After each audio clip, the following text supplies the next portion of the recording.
I'm Laura. Hi, I'm Elizabeth. And we are the Sufficient Seven. And today we're going to be doing our second book haul. We didn't get too many books because it hasn't been too long, but we each got a sufficient amount, so... Sufficient. Don't worry. Good enough. I don't know when we're going to be able to read them. It's actually making me really depressed. I have so many books to read, but school gets in the way. I know, but we'll tell you about them, and then we'll get to them eventually. So here we go. So the first book that I got in the last month is actually an ebook for my Kindle. So I don't have the actual book, but it's Lick by Kylie Scott. It's a stage dive novel. The whole series is about a band of 4 members, and each book in the series is about each band member's love story. So the first book in the series, Lick, follows the singer David and Ev, Ev and her friend Lauren go to Vegas for her birthday, and she gets drunk, she blacks out, but she wakes up the next morning, I don't know if they're naked, but they're in bed together next to David, and it turns out that they got married. So it's one of those like classic like got married in Vegas stories, and like now they're kind of mad at each other, but I'm assuming they're gonna end up together. So it's really good so far. It's like one of those addicting reads. I'd equate it to Beautiful Disaster if you've read that. Mm-hmm. When you first told me about it, I was like, if the book is called Lick. Yeah. It's an interesting title, yeah. But yeah, it's Mm-hmm. good. I think it's new adult. Mm-hmm. It's definitely new adult. Okay, so the first book that I have to talk about is The Bronze Horseman by Paulina Simons. And this is the first book in a trilogy that is a love story between 2 characters named Tatiana and Alexander.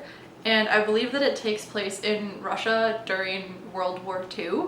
So it has a lot of elements that I like. 1, a love story. 2, historical fiction. 3, set in Russia. So all of those things I like, and I've heard that it's a really good series, and I haven't started it yet, but I've just been staring at it on my shelf. So one day soon I will start this book, and hopefully it's good. And it's pretty long. It's like 750 pages, but it's a nice sized paperback, so I like it, and I like the cover. So the next book I got is called The Winch of People by Jennifer McMahon. I think that's how you say your name. I don't really know too much about this novel. I was at work and kept like passing down this one aisle, and I saw this book and I was like, oh, it looks pretty, I should read it. And so I read the back, and it's like a mystery thriller novel. That's what I get from it. So I really don't know too much about it, but I think it should be good. So we'll find out. The next book I have is A Gathering of Shadows by V.E. Schwab. And I'm also really excited for this book because we both read A Darker Shade of Magic by V.E. Schwab. So this is the second book in that series, and it's a really interesting, more adult fantasy series. And I'm not going to say really much about it because I talk about the first book in the video where we talk about the books that we read over winter break. So I guess I could link that here so anyone could listen to it if you want to hear what the first book is about. But I'm excited because this book has over 500 pages, so there's a lot more story, and it looks really good, and I also think the cover is really cool. So one day.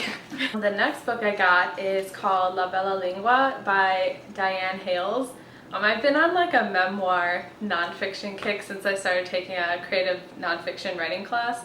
And this sounded really interesting. It's about someone who moves to Italy, and it's about her like journey learning Italian and like falling in love with Italy. And I love Italian. I'm an Italian minor, so my family's half Italian. So I thought this would be an interesting read, so I'm looking forward to reading it. So the next book that I have is the 20th anniversary edition of Infinite Jest by David Foster Wallace. This is also a monster of a book. It has like 1,300 pages. And the 20th anniversary edition just came out on Amazon, so I pre-ordered it, and it actually arrived yesterday. So I haven't had a chance to start reading it yet, but it's a book about a very screwed up family that's set in an addict's halfway house and a tennis academy.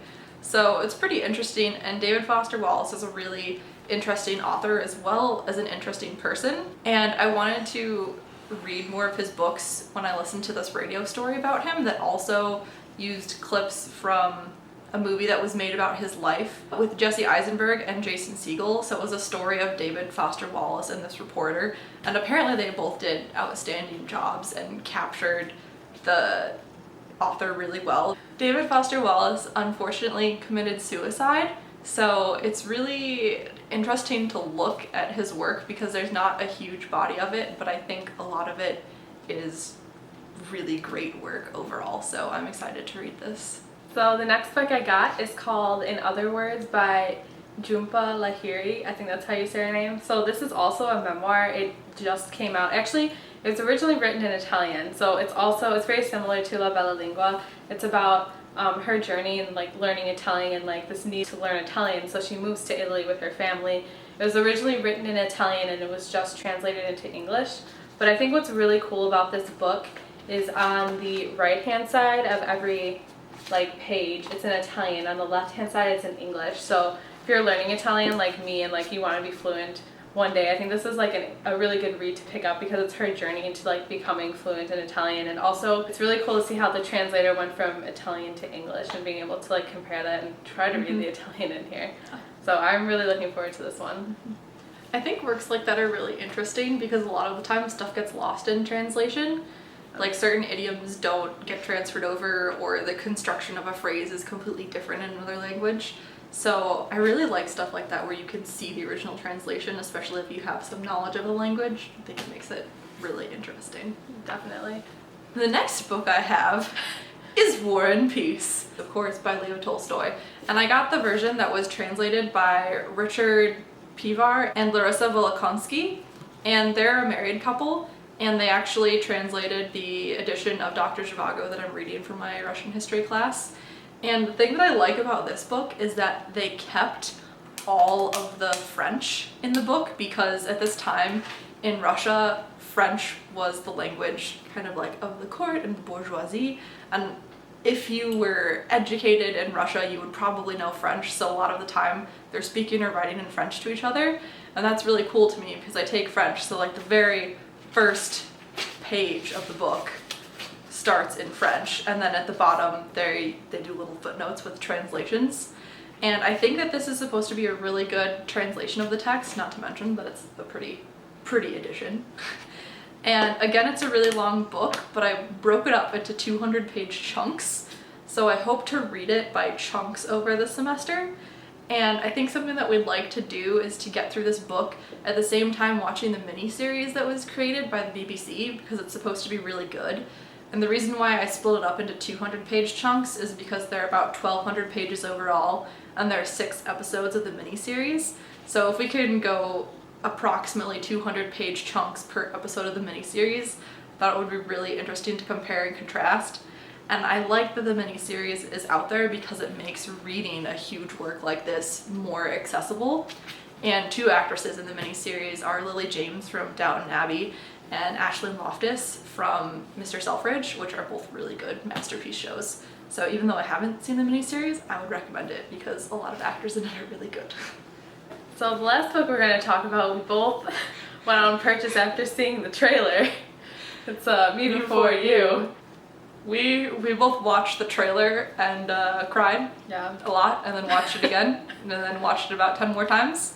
So the movie doesn't come out until June 3rd. Give us a lot of time to prepare and read. But you can talk about it since you started reading the book already. Yeah, it's so, well, first off, I'm just going to say do not start the book in the middle of the semester when you can't continue reading it, because when you're 140 pages in, you're not going to want to stop reading, but you have to.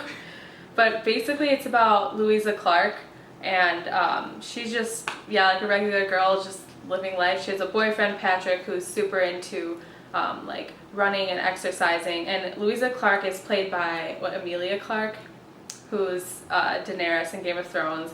Patrick is going to be played by Matt Lewis, who's Neville Longbottom. So the cast in the movie sounds really spectacular. So really good.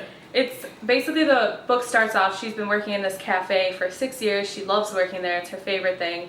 And the owner is moving back to Australia, so she doesn't have a job anymore. So after weeks of looking for a job, she comes across just a family who's looking for not necessarily a caregiver, but someone who would just like accompany a disabled person. And so this disabled person turns out to be Will Traynor, who's Sam Claflin in the movie. And I love Sam Claflin. He played Finnick Odair in Hunger Games. He was also the sexy priest in the 4th Pirates of the Caribbean movie, among other things.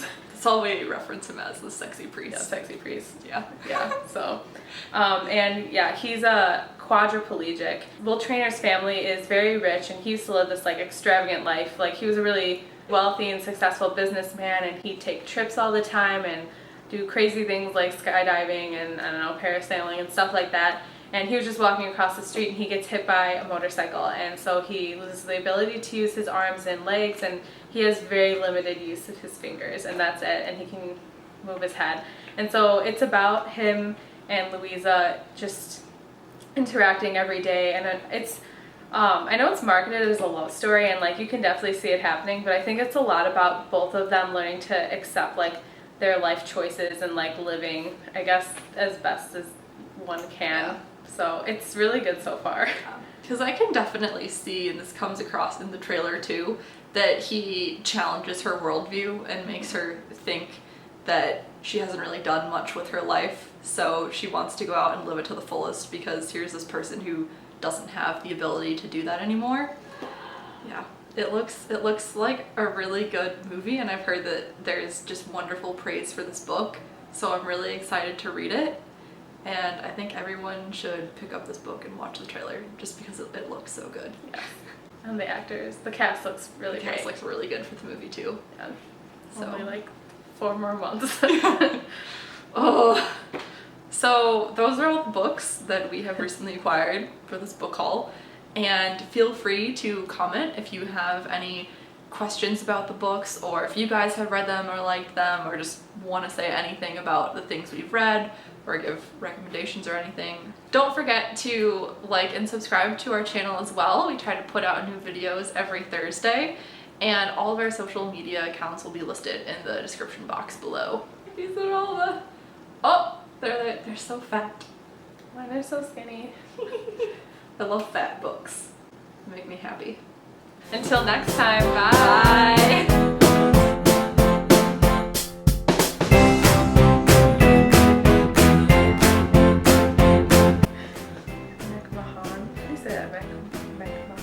McMahon. David Foster Waller. David Foster Waller. Okay. Waller. Dang. Dang. I want to read me before you. That's why you can't talk about books on a school night.